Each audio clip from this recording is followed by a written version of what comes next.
Hello, welcome to the Integrated Math 1 Fall and Spring Final Review. Just a couple of, things to note here before we move forward. Make sure to get credit for this final review because I do give some extra credit for it. You need to write out the solutions. Just writing some answers, like say writing the answers in these boxes, will get you no credit. You need to write out the solutions, and this, review is for you, not for me. So do not drop it on my desk. I want you to scan it in Google Classroom so that you have it for your final. So I want you to keep it. So make sure, don't just drop it off my desk and leave it there because then you did it for me and not for you. I want it available for you for your final. All right, so anyway, just a couple of words there to start off. So for question number 1, oh, and that's the other thing too. If you haven't heard this quite yet, this final review is pretty much identical to the final. It's going to be the same type of problems in the same order. Obviously, the numbers are going to change a little bit. We're not going to give you this exact problem, but this same type of problem. So that's another big reason I want you to pay attention and write out the solutions so that you can actually go back and follow along. All right. So let's go ahead and get started here. It says the function g is defined by the following rule. G of x equals 5x plus 3. So this is just a function. You can think of this as, y equals 5x plus 3, but now it's a function of x instead of just y equals. So it's just a slightly different way of going through the problem here, or a different notation anyway. So we're going to complete the function table. So if it says x is -4, -1, 1, 2, 3, these are numbers it wants you to plug in for x. And I'll do that off to the side here. So we have 5, and instead of x, I'm leaving that kind of an open parentheses like this. So we have 5 times x plus 3. So 5 times -4 here. I'm going to change my color real quick just to make that a little clearer. If you'll let me. There we go. So I have -4. So 5 times -4 is -20 plus 3. So this is where I see a lot of students get kind of messed up here. We have a -20 and a +3. You need to make sure that you're paying attention to the integer rules here. One's negative, one's positive. We subtract, and the bigger number decides our sign. So 20 minus 3 is 17. And because 20 is negative and is bigger, it's going to be a -17. All right, I don't think I can get that blue back super quick, so I'm just going to go ahead and go with the dark blue here. So we're going to do the same thing for the next one. We have 5 times x plus 3, but now our x is -1. -1. So 5 times -1 is -5 plus 3. Again, we have some integer rules to pay attention to. One's negative, one's positive. Subtract them. 5 minus 3 is 2. And then 5 is bigger, so it's -2. So we just have to pay attention to our integer rules there. All right, so let's keep moving here. So we have 5 times x plus 3. Now my x is 1. Here, I'm going to set this up really quick. Oop, not 1. Silly me. I was going to set it up for the next few, just so I can stop switching back and forth between colors here. So I can just stay on red. All right, so we're going to do 1. So 5 times 1 gives me 5 plus 3. 5 plus 3, well, it's easier. They're both positive. Most students do not get bogged down on that one. This one is simply just 8. And then 5 times x plus 3 again. Now x is 2. I plug in 2. 5 times 2 is 10 plus 3. Again, they're both positive, so I'm just going to add them together. Don't have to worry about the integer rules there. If they're both positive, you add, keep the positive sign. If they're both negative, you add and keep the negative sign. It's only when you have one negative and one positive that you subtract, and the bigger number decides. All right, so my last x here is 3, and I'm just going to write it over here so I don't have to move down quite yet. So 5 times 3 is 15, plus 3 more gives me 8. Yeah, go away. 18 here. And I can see the pattern on this one kind of going up. So if I go from 1 to 2, it went up 5. So 8 plus 5 more is 13, plus 5 more is 18. The reason these aren't going by fives is because we're skip counting here. This is 1, 2, 3. This is in order. But we went from -1 to 1. We skipped 0. So there's a number missing in between here. That's why it skips by 10 instead of 5. It skips one number, so it's actually going over 2 intervals. And then same thing with this one. It's not going straight from 4 to -3. It's going from -4 to -1, which is, again, skip counting. So that's why we see such a big difference there. A difference of 15 instead of a difference of 10 there, because we're skipping 3. So I hope that made sense a little bit there. Just explaining why we don't see that difference of 5 each time. All right, let me scooch down here. Okay, so for this next one, it says solve for u. As long as you only have one variable here, what we want to do is get it by itself. So I'm just writing it back over here, so I have a little bit more room. So we want to get this variable all by itself. We want to figure out what u is. And what we want to do is start undoing all of the things that have happened to u. So first, we see that u is being multiplied by 4. And we're also adding 17 to this 4u. So we want to start undoing these pieces. We want to do addition or subtraction first. And it's always what's being added or subtracted on the same side of the equal sign as the variable. So I have a lot of students who they'll grab the 49 and they'll start moving that over. 49 is already all by itself. Leave it alone. We want to move this 17 away or onto the other side. So -17, and we are going to subtract. So we get 32. I just subtracted straight down. 1 positive, 1 negative. We subtract. Bigger number decides the sign. A lot of students actually don't have trouble with this one because it looks more normal to them. As far as 49 minus 17, that looks like a subtraction problem. But for whatever reason, when we see it in another format, we tend to get a little confused. So it's the same idea as a regular subtraction problem, just sometimes the bigger number has the negative. That's why. All right, so 4u comes down. Any number minus itself cancels.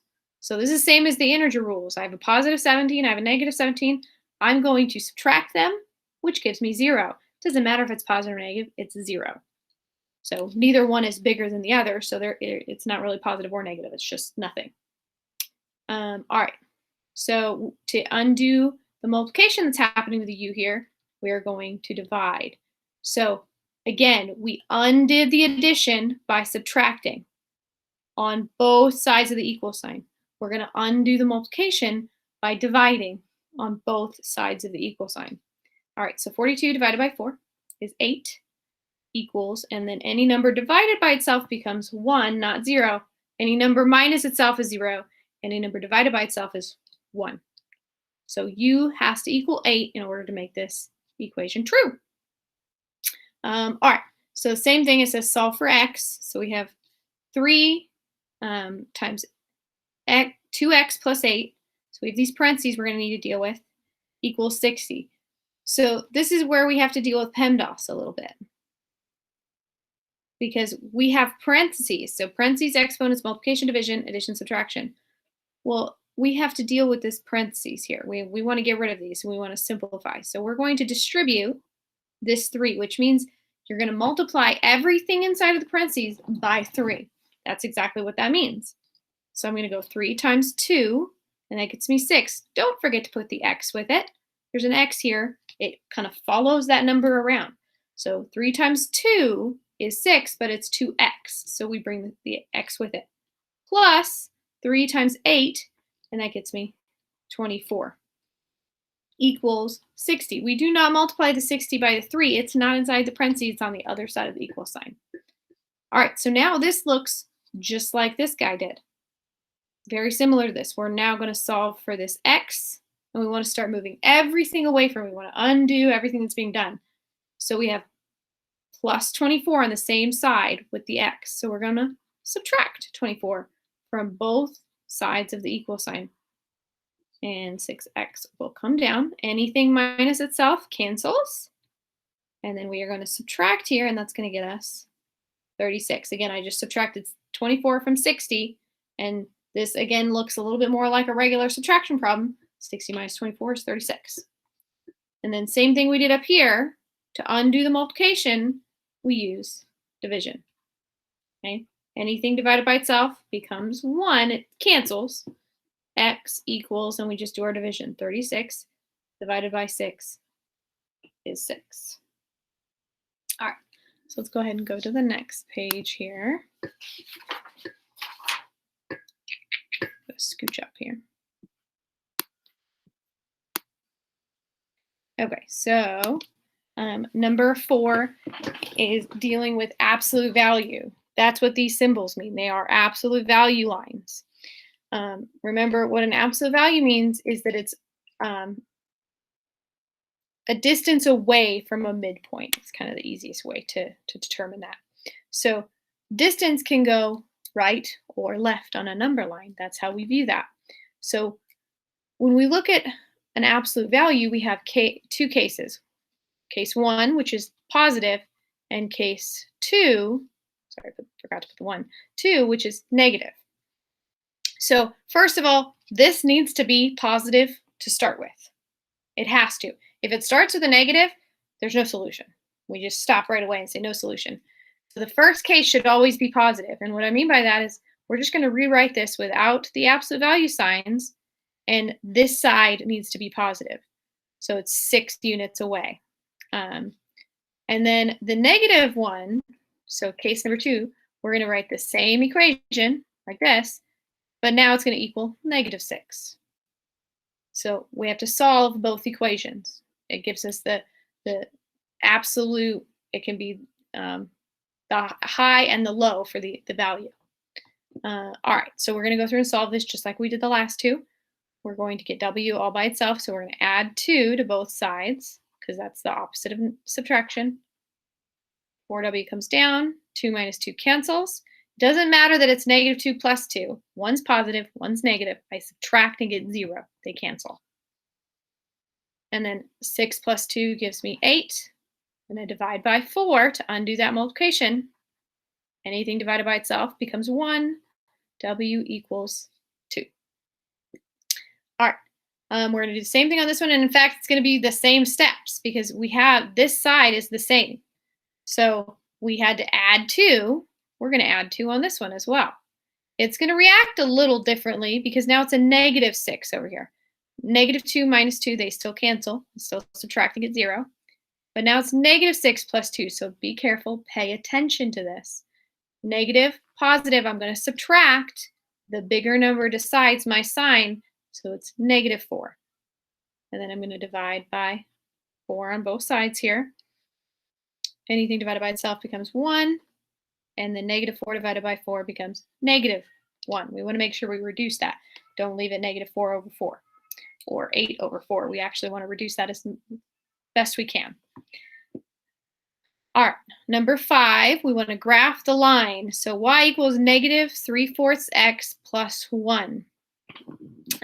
So in this one, we should recognize this is called slope-intercept. So y equals mx plus b. M is the slope, and b is the y-intercept. So I'm hoping that we recognize that formula because that is a very, very common formula throughout IM 1, IM 2, IM 3, or algebra in general. So this one does not go away. We should definitely be recognizing this formula.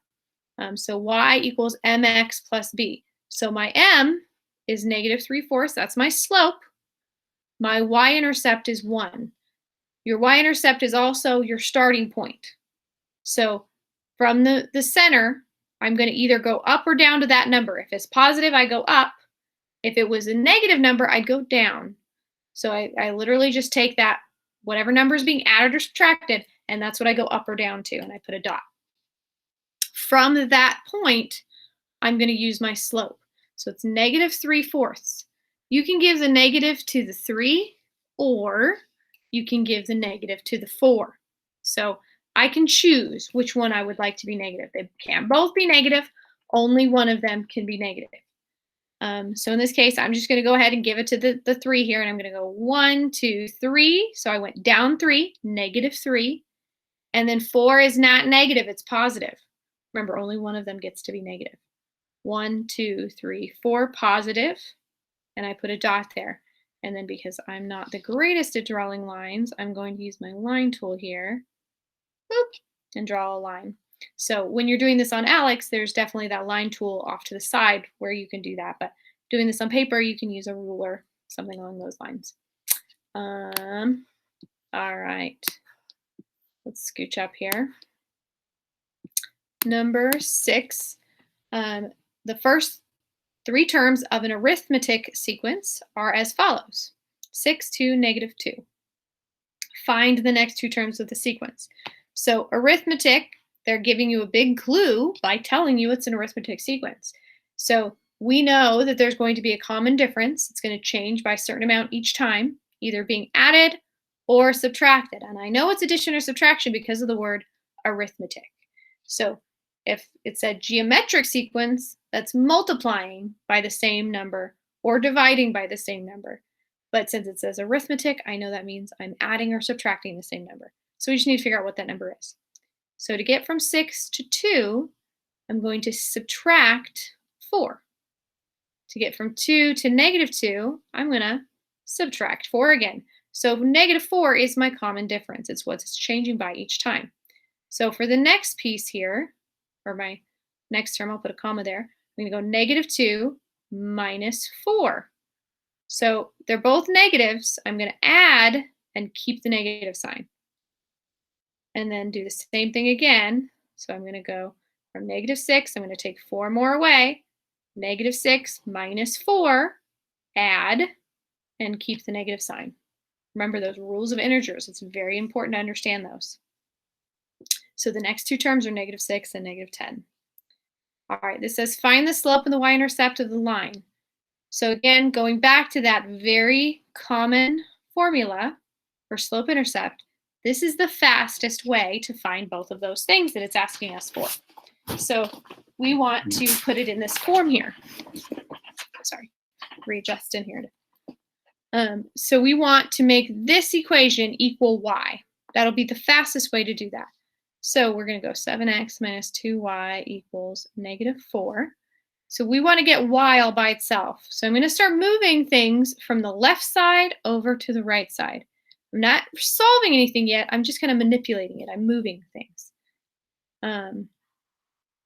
So I have negative 7x minus 7x. It's the same number, so it's 7 of something minus 7 of something. Okay, well that cancels, even though we don't know what this something is. Negative 2y equals, remember you cannot combine these. One is being multiplied by x and the other is not. Rules of PEMDAS say we can't add until we've multiplied. Okay, so this is just negative 7x minus 4. We can't put them together. They're not like terms. This is multiplication. So to undo multiplication, we're going to divide. Anything divided by itself becomes 1. So again, 2 negatives also become a positive there. And this is where I see students get a little messed up. They'll divide one piece, but not both pieces. So I put this whole thing over in 1, 2, but it means everything gets divided by 2. So we have negative 7 divided by negative 2. So 2 negatives make a positive, and the x comes down, and then negative 4 divided by negative 2. Again, 2 negatives make a positive, but in this case, I don't end up with a fraction. I end up with 2 because 4 divided by 2 is 2. So now if we link it back to this formula up here, we know our m is next to our x, and the b, which is y-intercept, is the number that's being added or subtracted. So we have our slope, and we have our y-intercept. And when you do these, you're going to need to identify them by writing out slope equals, y-intercept equals, so slope is 7 over 2. You can't just circle it and leave it there. You need to actually write this out. so that you can see those two pieces. All right, let's go to the third page here.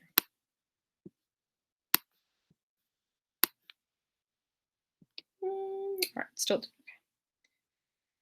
Consider the line y equals negative 1/4 x plus 7. What is the slope of a line parallel to this line? What is the slope of a line perpendicular to this line? So parallel has the same slope,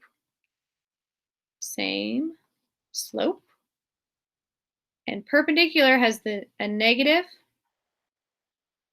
reciprocal slope.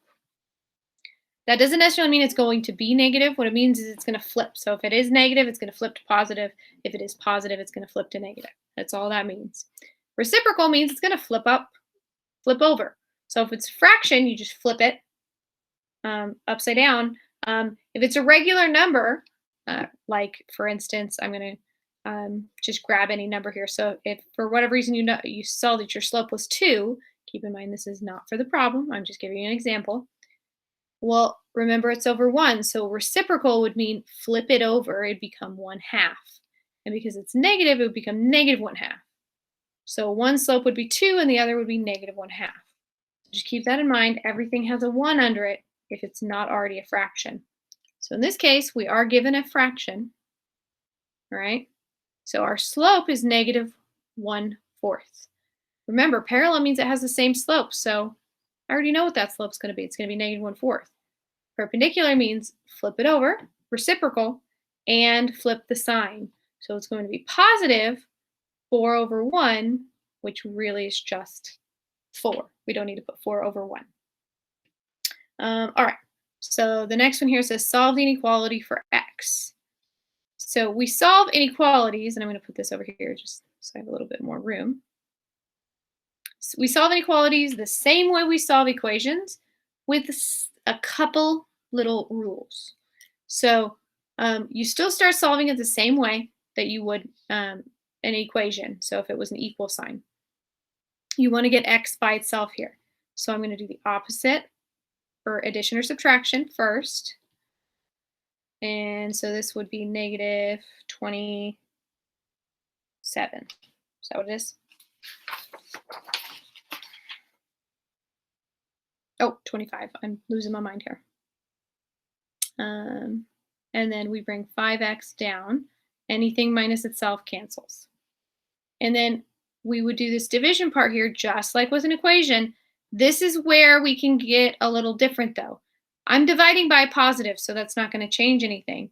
If I were dividing by a negative number here, then it flips my inequality sign. So that's one rule you have to pay attention to. And it's different, obviously, than the equal sign. We don't flip the equal sign. It wouldn't matter. But just pay attention. If you're at the end, if you're dividing by a negative number or multiplying by a negative number, you need to flip the inequality sign. In this case, we're dividing by a positive number, so it doesn't change the inequality sign. And I don't mean we're ending up with a negative answer. I'm talking about this number we're dividing by right here is a positive 5. All right, so we have negative 5 is less than or equal to x. So now it wants us to come over here and it wants us to solve this absolute value and graph it. So remember, absolute value, we have case number 1, which is positive, and case number 2, which is negative. The positive one, we just simply drop the absolute value, and we have a positive number here. Case number 2, we are going to have a negative 2. The only difference with the first example we saw is that we're going to have to change the inequality sign. It's that same idea as multiplying or dividing by a negative number. We're flipping that inequality. So it started with greater than, but in case 2, it's less than. It's not always going to be that combination. You have to pay attention to what you start with. So we're going to start solving here for x. X, anything minus itself cancels, and x is greater than 10. And then we're going to add 8 again. That part doesn't change, but it does change how it interacts on this side. So again, I cross those off, just not saying that again. Anything minus itself cancels is less than. Now we have negative 2 plus 8. Remember integer rules, they're opposites. So I subtract and the bigger number decides my sign. It's positive, so it's going to be a positive 6. So a couple more rules here that go with graphing this. If we have just greater than or less than, which we do have here, it is an open dot. So they're both open dots. If you have a problem that has greater than or equal to or less than or equal to, it is a closed dot. And I literally mean the difference between open dot and closed dot. So what it means is that it's included or it's a starting point. So if it's an open dot, it means it starts there. That's where the graph starts. But that point is not actually included. It's just a starting point. But if it's equal to that and it's a solid dot, then it's also included. It's not just the starting point. So let's go ahead and put our open dots here. So we have 10, open dot on 10, and 10 is greater than, x is greater than 10. So that means that way. And I want you to notice that that looks like that arrow there. I think that will help you when you're graphing. It needs to be in this format though. It needs to be variable, inequality sign, number. You can't, if you had it this way, like this, it wouldn't necessarily work because it looks like the arrow should go that way, but you're reading it backwards. So be careful about the order when you're looking at it. So then we have an open dot on 6, and this arrow should be going to the left there, like that. And it would keep on going on and on. When you click on it on Alex, it'll fill that whole thing in for you, but this arrow just indicates that it's going to keep on going. So another thing to think about too, this is kind of helpful to know, if you start with greater than, they are or statements. And what that means is they're going in opposite directions. And there's this gap in between where no solutions occur. If you start with less than, and this can be greater than or equal to or less than or equal to, I'm just kind of summarizing greater than or less than, then it is an and statement. And what and means, and I'm just going to show you what that looks like, is you have two dots and they come together. So one is going this way and one is going this way, and you only connect the ones in the middle here. So they're not going apart on an and statement, they're coming together, and it looks like a segment. I don't necessarily have a problem that's that example, but it could very well give you something like that, which is why I wanted to show you. So this is just another kind of good little tip to know. If you're starting with greater than, it's going to be or. If you're starting with less than, it's going to be and. All right, so I think that's the last one here. Let's go to the next page. We're getting there. We're almost done. All right, so it says graph the system below and write its solution. Again, we're going to go back to this y equals mx plus b. I told you it was a very common equation. It's the easiest one to graph from. Without this equation, we kind of have to create like an xy table or something along those lines just to get some points. So if we put it in this format, then we don't have to worry about creating a table because we'll know what our y-intercept and our slope are. So we need this guy to equal y. So I'm going to start manipulating this to get y all by itself, and that was an x. So I'm going to add 2x to both sides. Anything minus itself, because it's negative 2 of something plus 2 of something, they cancel. So I just have y equals, remember I cannot combine these. One is being multiplied by x and the other is not. So I have 2x minus 6. And now I have my y-intercept, my starting point. Remember, I'm going to go up or down to this number, and then here's my slope. So I'm going to go down to 6 because it's negative. And then I'm going to use my slope here. And it's 2 over 1. Remember, if it's just a number, then you put a 1 under it because we need rise over run to do slope. So we're going to go up 2, 1, 2, and over 1. And you can connect as many as you'd like. Up 2 over 1, up 2 over 1.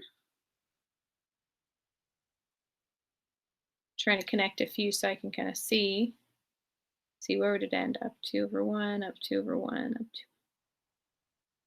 We'll go like this. That way I have most of this charted here. All right. I'm going to switch over to blue here for my next piece. So now, again, this one is already in y equals mx plus b. So I have a starting point. Oops, I forgot to turn off my line tool. Not letting me write. Dang it. Slope. I'm losing my mind here writing all this stuff. Starting and slope. All right. So our starting point for this second line is 1. So I'm going to go up to 1 and put my dot. And then from here, I'm going to use the slope. Rise of 1, run of 4. So I'm going to go up 1, and I'm going to run 1, 2, 3, 4. And then up 1, 1, 2, 3, 4. Did I do that right? 1, 2, 3, 4. Okay. And then I'm going to go backwards just so I have a couple more points here. 1, 2, 3, 4. 2, 3, 4. Just helps me make a little straighter line on this one, a little bit longer here. So now, when it says find the solution, what it wants to know, unless you forget to turn your line tool off, is where do they cross? What is that coordinate where they crisscross? So that is the solution. It's not always my favorite way to solve these graphs because if they do not cross right on top of a coordinate, then it's kind of hard. This one does cross right on top of 4. You can see it's right over 4 and 2 here. So that was a little sloppy, but we can see that it's 4, 2. So remember, when we write this, it needs to be x then y. So we have over 4, that's our x, and then up 2. Keep in mind, you could also have something that is no solution or infinitely many solutions. It is an option. So no solution means that they are parallel lines that never crisscross. So if it looks like they're side by side, like say they were, this one and this one, and those lines are never going to come together, they're just going to stay parallel, that would be no solution. Infinitely many solutions would be if you graph one line and you graph the other line and it lands right on top of it. So if we by chance graph both, and sometimes that happens because the numbers are a little inflated there sometimes, where we can see that maybe this one was the same line and it will be like that, so you can't see the other one. It covers it up. That's infinitely many solutions, or it just means they are the same line. That's literally what infinitely many solutions means. It's one line on top of the other. All right, so let's scooch down here. Couple more. Okay, so solve the following systems of equations. There's a couple of different ways to solve. One of them we just saw, which was graphing the line. Again, not one of my favorite ways because sometimes it gets a little messed up. We'd also have to make both of these equal y in order to get our slope and our intercept. They did not give us a graph, so they're not really expecting us to graph on this one. What they want us to use is one of our other solutions. And I like the elimination method. So what I want to do is make either the x's or the y's the same number. I want to manipulate this a little bit. So I'm going to pick on the y's here. And I want to make them both the same number with the exception of one positive and one negative. So the easiest way to do that is just, the lowest common multiple, which would be 15. 3 times 5 gives me 15. So I'm going to multiply the whole top equation by 5. And I'm going to multiply the entire bottom equation by not just 3, but negative 3. Remember, I want one to be negative and one to be positive. Makes it a little easier here in the end. Oh, I didn't mean to go sideways there. So I'm going to bring this over here so I have more room. That's supposed to be an arrow. So I'm going to go 5 times 4, and that gets me 20. X, don't forget to bring the X. So that was distributed. And then 5 times 3, so 15y, don't forget to bring the y. And then we're also going to do times 1. So this one, in this case, we do multiply every single number. Again, we're manipulating it a little bit. We're not solving it quite yet. We're manipulating it to get it ready to solve. So this means the same thing. This equation we just wrote is 4x plus 3y equals 3. It's just all multiplied by 5. We just kind of inflated it. So we're going to do the same thing with this negative 3. We're going to multiply by negative 3. So we end up with positive 27x, because 2 negatives make a positive, and then negative 3 times 5, so we negative 15y, equals, and then we have negative 3 times negative 14, and that's a positive, two negatives make a positive, 42. So now we're going to add straight down. So this is where we start doing the elimination method. I'm going to eliminate something. 15 minus 15 cancels. It eliminates. Now I have 20x plus 20x, and that's 47x, equals 5 plus 42 is 47. So now I'm going to divide by 47, divide by 47, x equals 1. I'm not done yet. I need to know both x and y. That's the solution. Remember, I need a coordinate. That's what the solution means, is where do these two lines crisscross? So I have my x, but I need my y. So I'm just going to pick one of these two equations. It really doesn't matter which equation I choose. So I'm just going to choose the top one there. And I'm going to plug in x. I know x is 1. And I can solve for y now. So 4 plus 3y equals 1. I'm going to subtract 4 from both sides, just like we have on all these other equations. Anything minus itself cancels. 3y equals 1 minus 4 is negative 3. Let me scooch up just a little bit. And then we're going to divide by 3 on both sides. Anything divided by itself cancels. We have y equals negative 1. Negative 3 divided by 3 is negative 1. So if I scooch back down again, I have my y coordinate. So remember, I need both x and y in order to know what my solution is. I want to know, where do these two lines cross? All right. Pretty sure if we're on the last page here. Okay. And this one I do prefer to do with highlighters on a page, just because it's kind of fun. We get to color. So it says graph the solutions to the following systems of inequalities. So you're going to graph them very, very similarly to an equation, okay, with the exception of the solid line. So a solid line, when we draw a line, when we say y equals mx plus b, the solid line has to do with the equal sign. So if we see greater than or equal to or less than or equal to, this is a solid line because we have the equal to.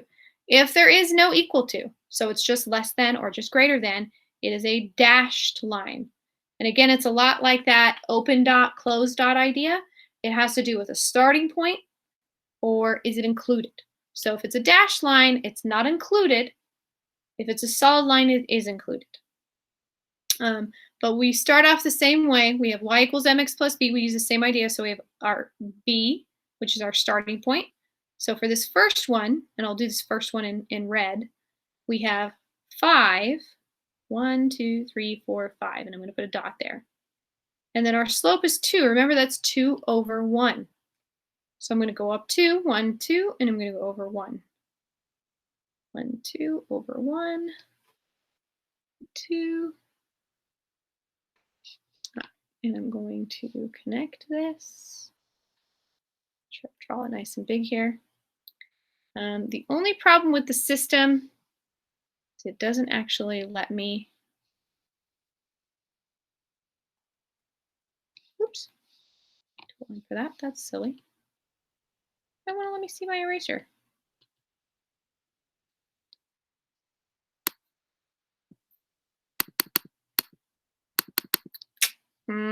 That's going to be a silly thing. That's too big, dang it. Let's see. I'll smear it a little. So I'm making it dashed in a very silly way here. Sorry. Because my eraser is too big and the toolbox isn't opening to let me change the size of that eraser. Interesting. I'm not quite sure where my eraser tool went. But before we start doing shading, because that's another big piece of this, is that we're going to have to shade the greater than or the less than part. So before we do that, I'm going to switch over and I'm going to graph the next line, and then we'll shade both. So I have my starting point of 3. So I'm going to go 1, 2, 3. I'm going to put my dot here. And then this is negative 4 over 1. So I'm going to go down 1, 2, 3, 4, and over 1. Down 4 over 1. 1, 2. I'm going to go the opposite. So you can actually go the opposite too. So it's down 4 over, by over I mean to the right one. You can do the opposite by going up. You go 1, 2, 3, 4, and over 1. 3, 4 over 1. So if you notice, they're still nicely in a line there. Just gives me a good amount of distance here so that I can draw a nice solid line there. And this one is going to be solid. I don't have to dash this one at all. All right, so I'm going to change to my kind of painting tool here, and we're going to talk about how to shade. So the best way I can explain shading is that you go back to your y-intercept here, so right where it crossed the y line, and look at the less than or greater than. So if it says less than, it means you're going to shade down, okay? So that's what that means. You're going to shade below the line. And sometimes that's really hard to tell because lines can look darn near vertical, meaning they're going up and down, right? So that's pretty hard to say, well, which side is greater than, which side is less than. They're, they kind of both look the same. So it just is helpful for a lot of students if you go to this point and then go, okay, it's below this point. So that's where I'm going to go. So I'm going to shade everything below this point, and I'm trying not to make it too messy here. And when you do this on the computer, it just kind of snaps it for you. You just click in the area and it does it for you. So now I'm going to switch back over to blue, and we're going to look at this guy. So this says greater than or equal to. So I'm going to go to my blue where it crossed here, and I'm going to go greater than, which means above. So I'm going to shade everything above that line like that. So the solution area is this area here where they crisscross. So where the blue and the red are both occurring. And if you do this with highlighters, it's not mixing quite well. It's doing a little bit here. You can kind of see it turning a little purple. But if you do this with highlighters, I really like it because if you use blue and red, the solution area will be purple. If you use like pink and yellow, the solution area will be orange. Super easy to see where they're changing colors and where they're mixing. So that's the idea. The just blue and the just red, those are only solutions for those lines. So this little blue area here is just the solution for the blue one. Sorry, I didn't circle it in blue there. And then the red down here is only the solution for the first equation. So we don't really want these two. They don't really mean anything to us. They don't solve both. They only solve one. All right, so we're going to look at the last couple equations here. Let's see. So I'm going to switch over to pencil there. All right, so now we're going to look at some rules of exponents so that we can solve these last couple pieces here. So when you're multiplying numbers like this and you have exponents, what you want to do is multiply the two constants in front. So we have -2 times 8 times, and then we're going to group these together like this. And remember what this means is y times y times y times y times y times y. That's 1, 2, 3, 4, 5, 6. And then we just have a seventh one here. So it doesn't look any different to add that times y on the end, the seventh one. So what this means is y to the seventh. It's just a short way to put repeated multiplication. That's what an exponent means. And on the front here, we do want to multiply these numbers. You don't want to leave it -2 times 8. So you want to do -2 times 8 is -16. And then we have 7 y's being multiplied together. All right, so let's do this next one here. So if I expand this out, so remember this is y times 3 times y times y. And then at the bottom we have 4 times 1, 2, 3, 4, 5. Oop. And that's all to the -2. So I just expanded out these two so we could see it really quickly. So just like we can combine these by adding them, when we're dividing, we can do the same thing but subtracting.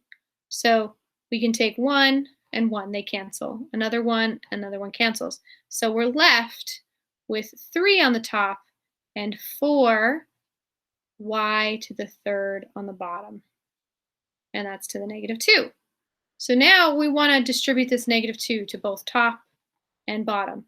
So it would be 3 to the -2 over, and remember when you distribute this, you distribute it to everything. So it'd be -4 to the -2 and y to the third times -2, like this, because everything gets that -2. And what a negative exponent means is it doesn't mean the answer is negative. It means it's in the wrong spot of the fraction. So if it's on the top of the fraction, it should be on the bottom. If it's on the bottom of the fraction, it should be on the top.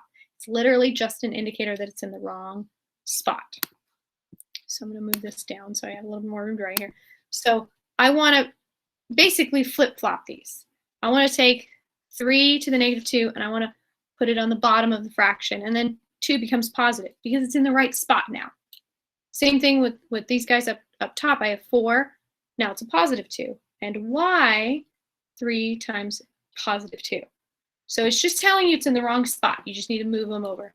So now we're going to simplify this for our final answer. So 4 squared, remember, it doesn't mean 4 times 2.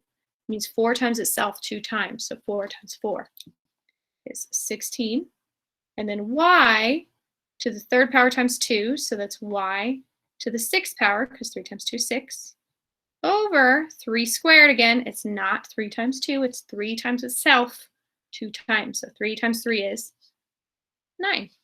All right, and that is my end answer there. All righty, well, that is the fall semester IM1 final review.